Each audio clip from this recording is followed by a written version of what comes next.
Okay, lastly, in this section, I want to talk about two fairly rare disorders, and they are included on the autism spectrum, but they tend to be much more severe and have significant motor orthopedic impairment that go along with them. That includes Rett's disorder. This is a disorder that occurs primarily among females, and it involves a pattern of head growth deceleration. So essentially the baby's head stops growing, and then what goes along with that, because of the neurological involvement, is a loss of fine motor skill and the presence of awkward gait and trunk movement.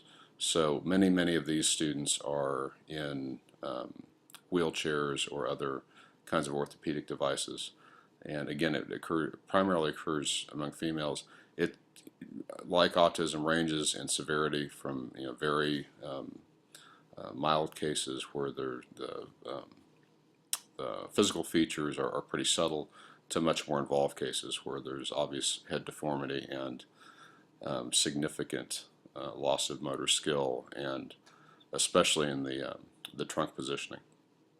The other extremely rare disorder that's included on the autism spectrum is something called childhood disintegrative disorder, and this is marked by a pattern of regression following 2 years of normal development. So this is especially crushing because the baby appears to be developing normally for at least 2 years, and then all of a sudden there's a radical regression in development.